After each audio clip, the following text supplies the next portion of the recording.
Alhamdulillah alamin summa salatu wassalam ala sayyidil mursalin wa ala alihi washabihi ajmain amma ba'd.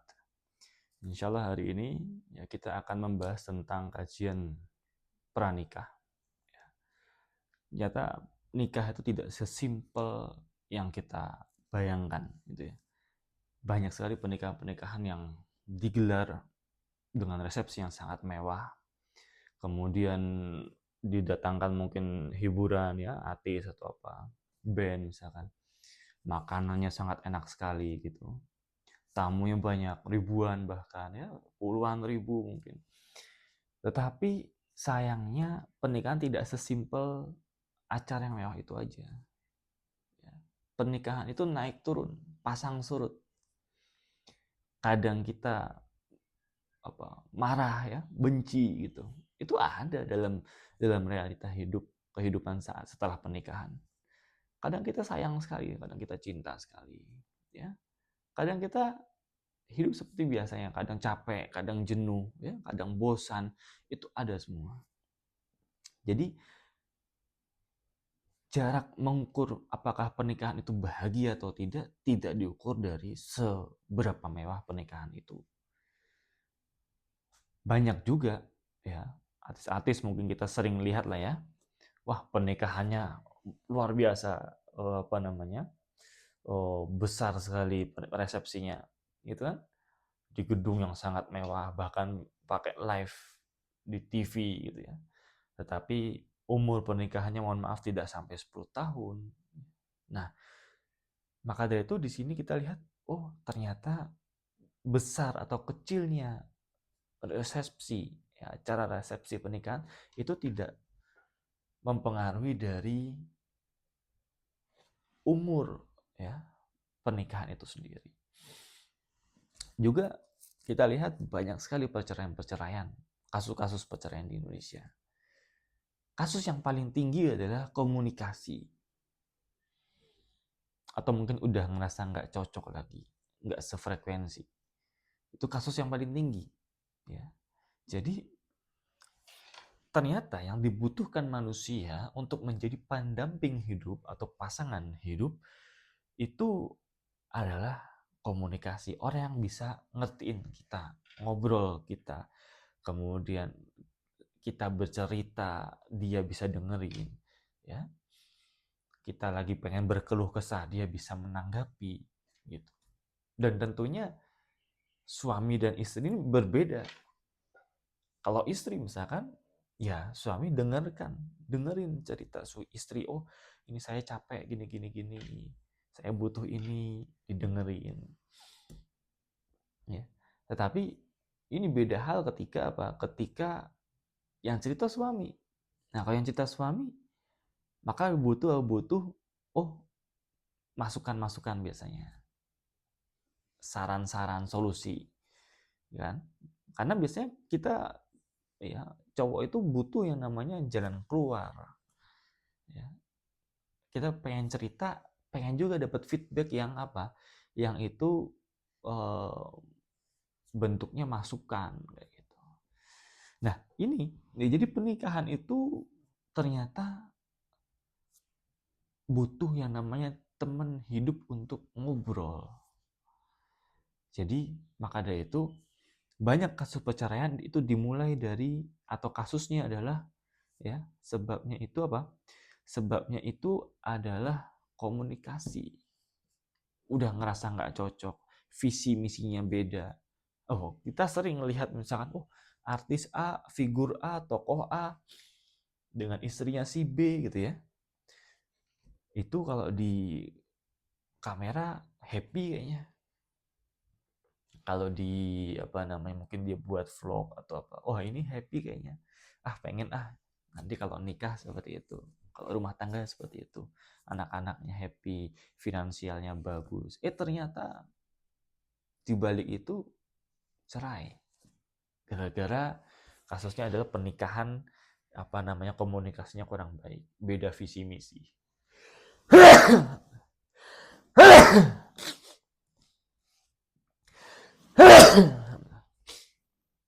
Jadi seperti itu.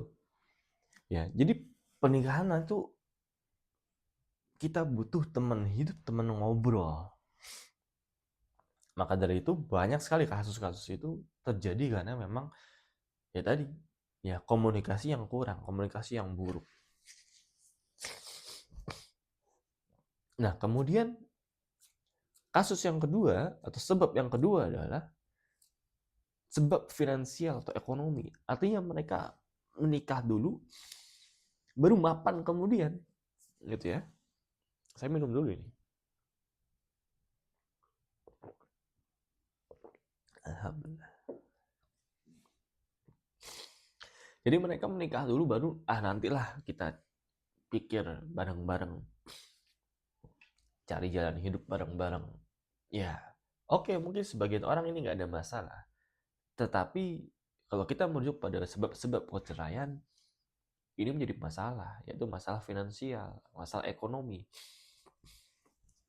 Dan tentunya kita tidak mau, ya syariat Islam tidak mau membebani ini semua kepada para anak-anak muda. Tidak mau. Maka dari itu jangan sampai, ya terutama para calon istri ini, ya jangan sampai kalau misalnya ayo kita dari nol gitu kan, ayo kita dari nol, ya susah duka, ya bareng-bareng, suka dan duka bareng-bareng. Nah, ini sebenarnya kalimat yang mengundang rancu, ya suka duka bareng-bareng mulai dari nol. Oke, suka duka bisalah kita lalui bareng-bareng. Apakah mulai dari harus dari nol? Ya, kenapa nggak mulai dari 10, mulai dari 20, menuju 100, kenapa nggak mulai dari 15? Kenapa harus dari nol? Bahkan sebagian harus ngutang karena acara resepsi. Artinya mereka mulai dari minus. Kenapa nggak mulai dari 10, mulai dari 15? Sehingga apa? Di sini sudah ada kesang, si pria itu sudah ada niatan baik, dia sudah ada ya effortnya gitu. Kalau mulai dari nol kan artinya benar-benar dia mulai merintis. Kenapa nggak merintis dulu baru ya? Ketika itu sudah jalan, ya baru menikah, baru ajak. Makanya salah satu syarat pernikahan adalah yang laki-laki itu mampu menafkahi istrinya. Itu disyaratkan dalam pernikahan dalam Islam. Maka ketika laki-laki tidak mampu menafkahi istrinya, maka hendak dia menahan. Kecuali dia sudah tidak bisa nahan dan itu menjadi mudarat bagi dia, maka baru dia untuk menikah. Tapi kalau dia masih bisa menahan, ya, maka menafkahi istri, ya kemampuan menafkahi istri itu menjadi kewajiban bagi laki-laki. Dan insya Allah hari ini kita akan membahas kajian pranikah dari kitab Ahkamul Usrah. Ya, kitab Ahkamul Usrah ini salah satu kitab fikih keluarga yang ditulis oleh Dr. Ali Ahmad Al-Qulaisi, salah satu dosen atau pengajar di Jami'ah Universitas Son'a, ya, di Yaman. Bismillahirrahmanirrahim. Alhamdulillahirabbil alamin. Wassalatu wassalamu ala sayyidil mursalin wa ala alihi washabihi ajmain, amma ba'd.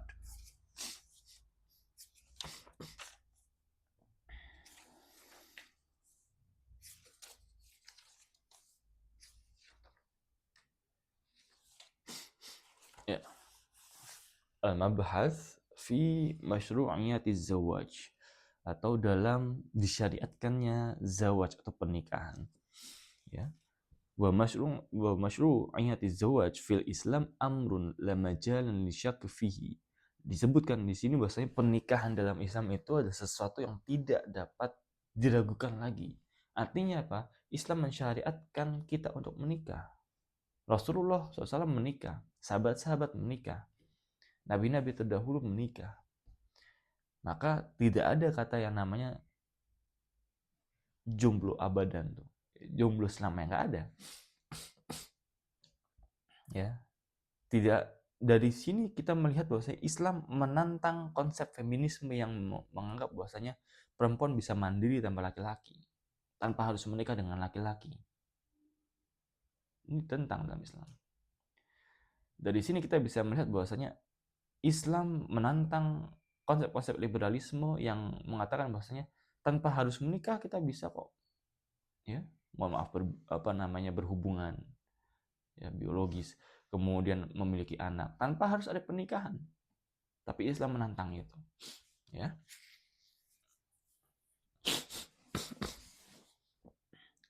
Waqad thabata syar'iyyatu zawaj bil Qur'an was sunnah wal ijma'. Bahwasanya disyariatkannya pernikahan ini sudah termaktub dalam Quran, hadis, dan ijma. Fil Quran Karim, faqala Allah Ta'ala, fankihu ma taba lakum minan nisa masna wa thulatha wa ruba'. Katakan bahwasanya maka nikahkan, ya, maka menikahlah kalian ma taba lakum minan nisa, dari perempuan-perempuan yang baik. Sini kita suruh untuk mensortir mana perempuan-perempuan yang baik, mana pasangan-pasangan yang baik, ya, mana suami-suami yang baik, mana laki-laki yang baik. Di sini kita suruh untuk mensortir.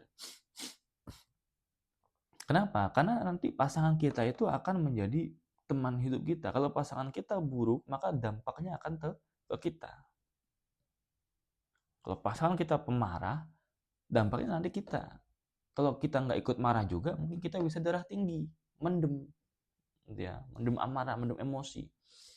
Kalau pasangan kita humoris, dampaknya ke kita. Minimal kita paling tidak bisa tertawa, gitu.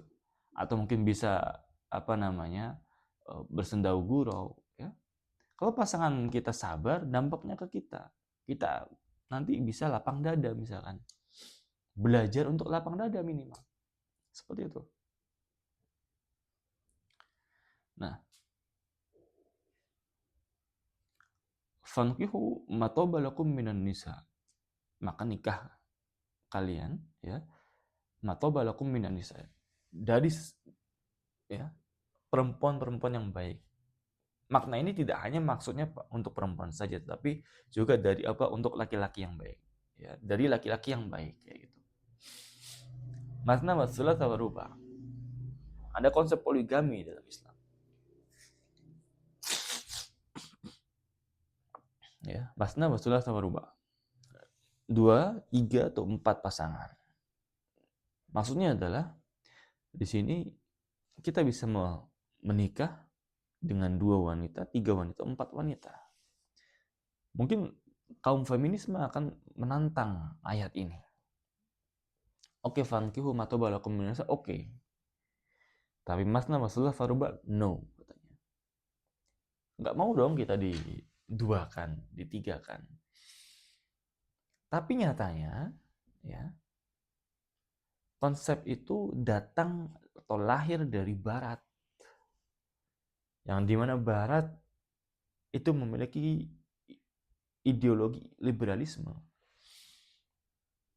Liberalisme ini bahaya, pemikiran yang bebas. Dia tabrak-tabrak aja, ayat tabrak, ada hukum A ditabrak, menyesuaikan dengan apa yang dimau, apa yang diingini oleh hawa nafsu atau masyarakat setempat. Gitu. Jadi ini bahaya sekali ini. Ya. Bahaya sekali pemikiran ini. Masna wa thulatha wa ruba', mereka mengatakan enggak, stop, jangan sampai. Ya, kita jangan mau diduain. Kita harus menjadi perempuan yang mandiri. Kita harus mengikat itu laki-laki, ya, agar apa? Ya, agar dia nggak macam-macam sama kita. Ini tampaknya bagus, kedengarannya bagus nih. Ya, biar mereka nggak sewenang-wenang gitu kan. Ini kedengarannya bagus. Oh iya ya. Makanya banyak anak muda sekarang tertarik dengan kajian-kajian feminisme seperti ini. Dengan dalih wanita mandiri misalkan, ya. Wanita yang istri yang hebat misalkan. Ya, jadi seperti itu. Tapi, ya, pemikiran itu adalah ideologi dari salah satu cabang dari ideologi liberalisme. Yang dimana liberalisme datang dari Barat. Ya. Dan kalau kita tarik ke sejarah histori, Barat dulu sangat-sangat, mereka luas sekali pernikahan. Ya, jangankan 4, gitu kan. Wah. Maka dari itu Islam membatasi. Ya. Kalau kita lihat di Timur Tengah misalkan, atau di Afrika, atau di Asia Tengah, India mungkin, Pakistan dan lain-lain, memiliki istri lebih dari satu itu sesuatu yang wajar, lumrah saja. Karena mereka tidak, pemikiran liberalisme ini nggak masuk sampai mereka, ya nggak masuk secara penuh, nggak ditelan mentah-mentah dari mereka, dan mereka biasa aja, tidak menganggap itu suatu aib. Wanitanya pun tidak menganggap, oh saya dihina atau saya apa namanya ini diduakan apa, enggak, biasa saja. Ya, kami pada waktu di Yaman, Syekh kami memiliki 2 istri. Ya, pada saat hari Senin, Selasa, Rabu itu di istri yang pertama. Kamis, Jumat, Sabtu istri yang kedua. Ahad gantian. Atau kadang bareng-bareng kita liburan. Itu Syekh kami seperti itu. Apakah ada cemburu? Enggak ada cemburu. Ya, karena di mereka, pemikiran mereka, ya sudah, ini dibolehkan oleh syariat. Ya, asalkan haknya adil apa. Mungkin ada sedikit rasa cemburu atau apa. Ya, tapi mereka memaklumi ini. Seperti itu. Ya. Wa qaluhu ta'ala wa ankihu ayyama minkum wasalihina min ibadikum wa imaikum iyakunu fuqara yughnihimullahu min fadli. Ini yang penting sekali. Fankihul ayyama minkum. Maka ketika ada anak yatim, nikahilah dia. Siapa tahu itu menjadi keberkahan. Ya khairu baitin fil muslimin, ya, sebaik-baik rumahnya seorang muslim adalah rumah yang didampingi anak yatim. Bayangkan kalau misalnya pasangan kita anak yatim, maka apa? Dia, ya, itu menjadi sebaik-baik rumah tuh selamanya, gitu kan? Wa ankihul ayyama minkum, nikahilah anak-anak yatim. Agar apa? Agar mereka bisa terangkat. Ya, kadang beberapa anak yatim itu direndahkan, dihina, tapi ketika sudah menikah dia diangkat. Kenapa? Karena sudah punya figur ayah yang menggantikannya, gitu kan? Kadang beberapa anak yatim down-nya mental, gitu kan? Mentalnya down. Tapi ketika sudah menikah, merasa lebih senang, lebih tenang, lebih bahagia. Karena apa? Ya tadi ada figur ayah yang menggantikan. Nah, ini sini Islam melihat sisi psikologis anak-anak yatim seperti apa, gitu. Fankihu ayyama minkum wasolihina min ibadikum. Dan kedua adalah orang-orang soleh, orang-orang yang baik, orang-orang yang taat, orang-orang yang kira-kira nggak mincela-minceli, nggak, ya. Nah, ini.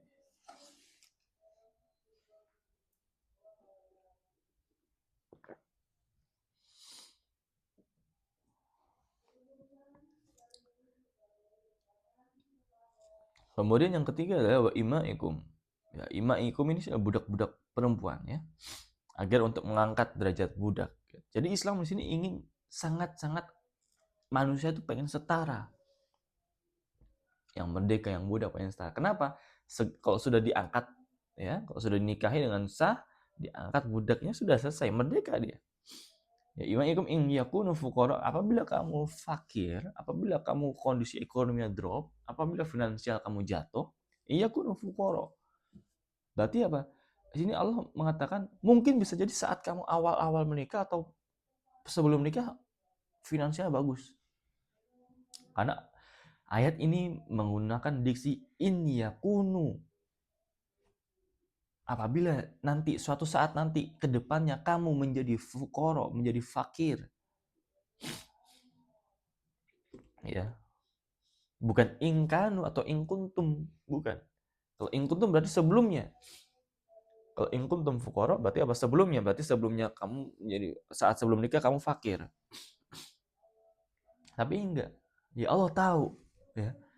Kadang finansial seorang naik turun, apalagi menikah, banyak tanggungan, banyak beban, gitu ya. In yakunu fuqara yughnihumullah. Tenang, jangan khawatir, kata Allah. Hewan saja, wa min dabatin illa 'ala Allahi rizquha. Hewan aja, hewan melata, cacing saja, itu ada rezekinya, ada makannya. Cacing loh, semut aja ada dia makannya. Allah nggak ninggalin semut itu kelaparan kemudian meninggal, enggak. Ya, nah, manusia jelaslah ada gitu kan. Manusia ya jelaslah saya kasih, kata Allah. Manusia ya jelaslah saya kasih rezeki kamu. Bahkan di sini Allah menggunakan kata bukan yarzuk tapi yughnihimullah. Artinya apa? Allah mengkayakan, memampukan, mencukupkan kamu. Kalau cuma yarzuk artinya ya udah kasih makan nih sekali, 2 kali, 3 kali gitu ya. Tapi kalau yughnihimullah, Allah memampukan kamu, mencukupkan kamu, bahkan mengkayakan kamu.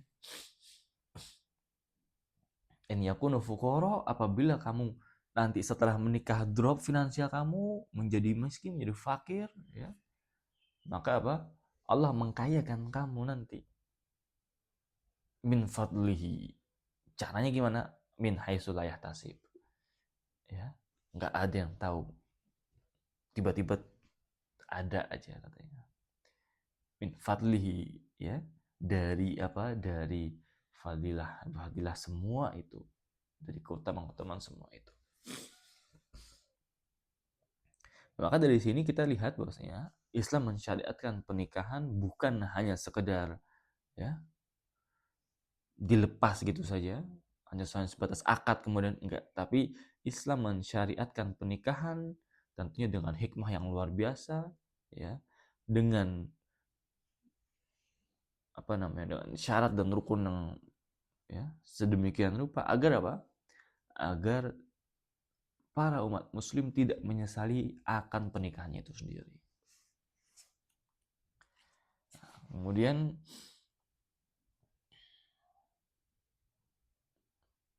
sini jelaskan bahwasanya ya Islam sini menggambarkan pernikahan dalam bentuk-bentuk yang bermacam-macam. Walaqad arsalna dalam surat apa namanya? Dalam surat Ar-Ra'd ya. Walaqad arsalna rusulan min qablika wa ja'alna lahum azwajan wa dzurriyyah. Kami telah mengutus rasul dari sebelum-sebelum kamu, kata Allah. Wa ja'alna lahum azwajan. Allah memberikan mereka pasangan-pasangan. Artinya apa? Para rasul atau para nabi memiliki lebih dari satu pasangan. Wa dzurriyyah, dan keturunan. Ya. Jadi Allah memberikan para nabi pasangan dan keturunan. Di sini saya kan bahwasanya apa? Ya, para nabi dan rasul itu menikah. Lah kok bisa ada umatnya nggak mau nikah? Itu kan. Kok bisa ada umatnya nggak mau nikah terus dia mengatakan saya pengen hidup mandiri, saya bisa hidup sendiri, saya bisa. Ini berarti yang kacau adalah pemikiran dari umatnya. Wa fil hadis an Abi Ayyub radhiyallahu anhu, ya qala Rasulullah SAW, arba min sunan mursalin. Dalam hadis dikatakan ada 4 ciri-ciri atau tanda-tanda dari apa? Dari min sunan mursalin, dari sunnah-sunnah para rasul terdahulu. Pertama al-haya, malu. Kemudian at-ta'attur, ya, wasiwak, bersiwak. Kemudian an-nikah. Kemudian kama qala Allah Ta'ala, Allahu ja'ala lakum min anfusikum azwajan wa ja'ala lakum min azwajikum banina, ya. Jadi Allah memberikan kalian pasangan-pasangan dan kemudian dari pasangan-pasangan itu Allah berikan keturunan yang cowok, ya, wa hafda, ya.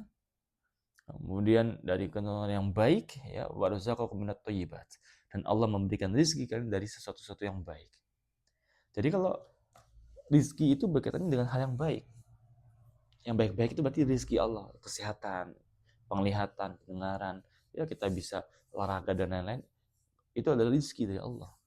Gitu. Maka Allah Ta'ala min ayati an khalaqalakum min anfusikum azwajan litaskunu ilaiha. Dari tanda-tanda Allah, dari tanda-tanda kebesaran Allah, bayangkan, pernikahan itu adalah tanda-tanda kebesaran Allah. Dari tanda-tanda kebesaran Allah, kok bisa nikah sebatas cuma nikah itu menjadi tanda kebesaran Allah? Iya, ada prosesnya itu. Ya. Bayangkan ribuan miliar orang itu sudah memiliki jodohnya masing-masing, pasangannya masing-masing. Ribuan miliar orang. Ya enggak? Untuk apa? Untuk berketurunan, untuk memiliki regenerasi yang kuat untuk umat setelahnya, generasi selanjutnya. Ini kan tanda-tanda yang sangat besar. Bahwasanya apa? Siapa yang ngatur ini ya? Gitu kan? Siapa yang membuat sistem ini nih, sistem pernikahan ini ada nih di kehidupan manusia? Siapa yang membuat, menciptakan hasrat pasangan laki-laki perempuan, perempuan laki-laki ada timbul? Siapa yang menciptakan naruh rasa cinta tuh? Siapa yang menciptakan menaruh rasa benih-benih rasa kasih sayang gitu ya? Nah, siapa kira-kira? Ini adalah tanda-tanda kebesaran Allah. Jadi pernikahan itu segala prosesnya itu adalah tanda kebesaran Allah. Ya. Dimulai dari mungkin kita lihat dulu, oh ya suka nih, fisiknya bagus, perangainya bagus, sikapnya bagus. Kemudian setelah itu lanjut, ya ada kontak batin di situ, ya. Lalu memberanikan diri. Itu yang ngasih kontak batin siapa? Yang ngasih rasa kok bisa kita dipertemukan itu ya? Nah, itu siapa kira-kira? Kalau jalannya bukan dari Allah, ya. Misalkan dipertemukan di kampus, ya. Padahal si Fulan pengennya dia kampus yang lebih baik, tapi ternyata nggak keterima, kemudian daftar yang kampus yang grade B. Itu ternyata ketemu sama calon istrinya. Nah, itu siapa yang mempertemukan itu? Siapa yang membuat dia nggak keterima di kampus yang A, jadi kampus B? Gitu kan? Nah, itu adalah tanda-tanda kebesaran Allah. Jadi pernikahan itu adalah tanda-tanda kebesaran Allah. Ya. Ana khalaqalakum min anfusikum azwajan. Bahwasanya Allah menciptakan kalian dan menciptakan pasangan-pasangan kalian. Allah menciptakan kalian dan menciptakan pasangan-pasangan kalian. Ya. Kemudian litaskunu ilaiha, agar kalian bisa sakinah mawaddah warahmah dengannya. Litaskunu bukan hanya tinggal bareng, enggak. Kalau tinggal bareng mungkin ya di pondok juga kita tinggal bareng gitu kan ya. Nah, misalnya pondok putra dan putri kan tinggal bareng gitu. Tapi apa? Litaskunu, agar kita tinggal, hidup bareng, berjuang bareng, suka duka bareng. Litaskunu, sakinah mawaddah warahmah bareng. Ilaiha, dengannya. Maka litaskunu di sini artinya sakinah, ya, bahagia, tenang. Maka Islam tidak ada konsep pernikahan yang itu ujungnya KDRT, itu harusnya nggak ada. Yang ujungnya itu apa?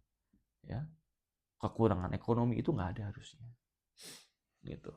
Wa ja'ala bainakum mawaddah warahmah. Maka ini adalah ayat dari sakinah mawaddah warahmah. Pertama litaskunu apa? Kita merasa tenang. Ya. Melihat pasangan kita tenang. Nggak malah tambah runyam gitu ya. Kemudian waja'ala bainakum mawaddah. Setelah kita tenang melihat pasangan, apa? Allah temukan rasa cinta, mawaddah, warahmah. Akhirnya rahmat Allah turun. Tumbuhlah di situ keberkahan dari keluarga dengan pasangan yang baik tentunya. Ya. Inna fi dzalika laayatin liqaumin yatafakkarun. Bahwasanya ayat-ayat ini, tanda-tanda ini itu adalah tanda yang sangat besar untuk orang-orang yang berpikir. Ya. Tentunya ayat ini menunjukkan bahwasanya wah, ini surat Rum ya, dalam surat Rum ayat 21 menunjukkan bahwasanya pernikahan tidak sesimpel kita menikah ijab kabul selesai kemudian kita cari uang, ya. Gitu. Kemudian waqad yaraddada al-mar'u fi qabul zawaj fa yahjam anhu khaufan min takalifihi wa huruban min ihtimali abaihi. Beberapa orang ragu akan pernikahan, kenapa? Karena dia tidak mampu, tidak sanggup untuk membiayai kehidupan istrinya atau istri dan anaknya. Kemudian dia lari dari kenyataan, ya, lari dari tanggungan itu, ya. Nah, kemudian walizalika yaltafat Islam nadruhu illa anna Allah sayaj'alu zawaj sabilan ilal ghani ilal ghina. Bahwasanya di sini Islam, ya, mengubah mindset itu, mengubah pandangan itu agar apa? Agar pandangan kita yang tadi, wah nikah berarti kalau misalnya gaji saya 3 juta, tadinya saya bisa hidup enak nih, hidup oke lah ya, biaya kos, biaya transportasi, hidup nyaman.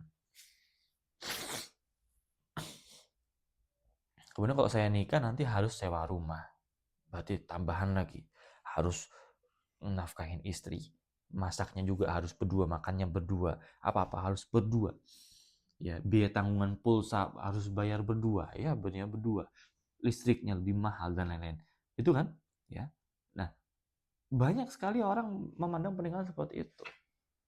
Tapi maka dari itu Islam sini mengubah mindset kita, mengubah cara pandang kita yang tadinya seperti itu diubah menjadi cara pandang apa? Saya ja'alu zawaj sabila ila bahwasanya pernikahan itu adalah jalan untuk menuju kekayaan. Ya. Pernikahan adalah jalan menuju kekayaan. Gitu. Jadi jangan takut menikah. Tapi bukan berarti kamu nggak punya apa-apa, nggak punya modal, nggak bisa nafkahin, menikah. Bukan. Jangan salah itu ya. Jangan disalahkan seperti itu. Kadang ada orang kayak gitu.